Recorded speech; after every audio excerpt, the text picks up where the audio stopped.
On va rapidement se modéliser une langue. Donc pour ça, je vais partir sur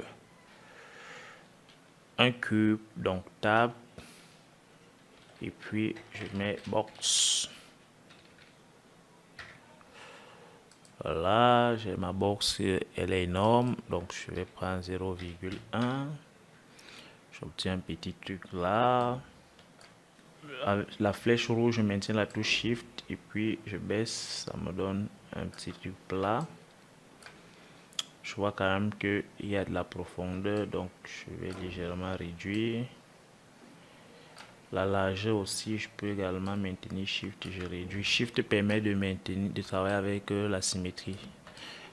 Voilà, dès que j'ai fait ça, je vais augmenter les divisions en X et les divisions en Z également. Voilà. Donc, pour pouvoir travailler posément sur mon modèle, je peux l'isoler d'abord. Et là, je vais prendre mon outil de sélection. Je n'ai même pas besoin de travailler avec tout, donc je peux prendre un clip. Donc, je Alt-cliquer, je prends un clip, je le connecte. Et je veux changer l'orientation, je veux plutôt clipper suivant l'axe des X, donc 1. Voilà. Donc, voilà. Et là, je choisis cette face-ci avec mon outil transform. Je la décale comme ceci. Je choisis cette arête ou alors oui, cette arête-ci. Edge. Toujours avec mon outil de déplacement. Je le pousse légèrement vers l'intérieur. Puis je prends celui-ci. Je prends celui-ci, toujours avec mon outil de déplacement. Je pousse légèrement vers l'intérieur, comme ceci. Voilà. Donc celui-ci, je pense que j'ai une forme qui tient un peu la route. Dès que j'ai ça, je peux prendre Tab et je fais un mirror.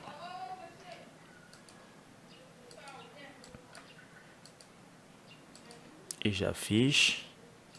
Ensuite, je prends un subdivide.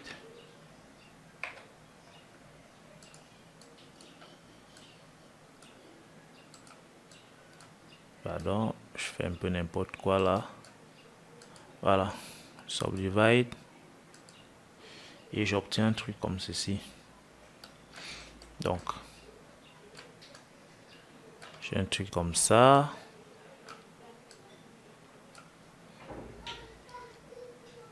Si je lève le niveau de subdivision et que je reviens au niveau de mon edit ici, et je décide par exemple de travailler maintenant sur cette edge.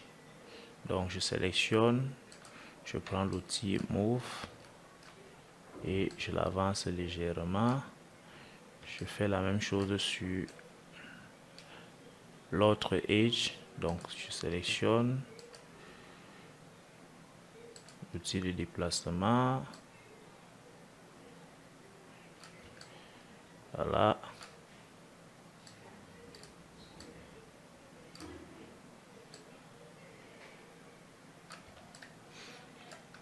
Ok, j'ai donc un peu quelque chose qui ressemble à une langue.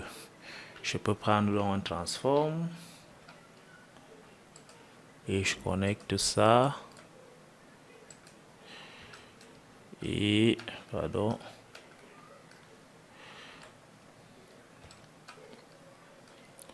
Je connecte tout ça à mon merge.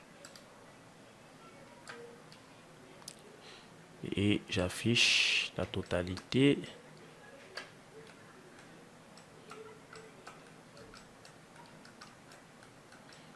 De mon personnage. Donc là, je sélectionne mon transform.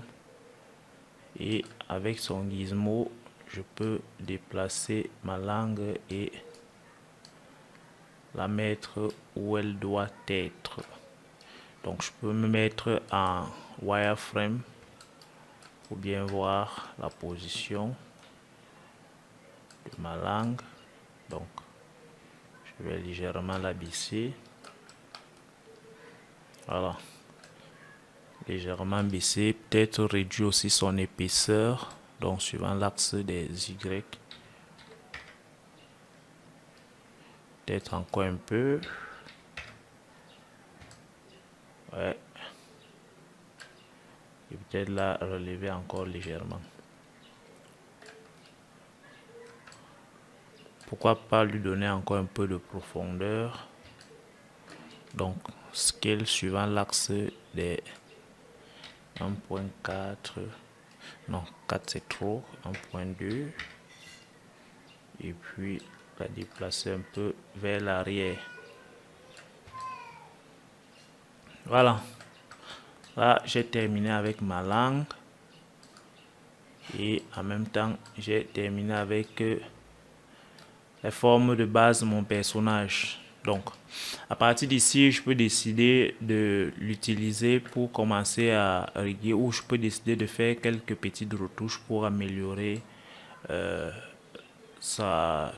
topologie sur toutes les zones de transition comme celle-ci.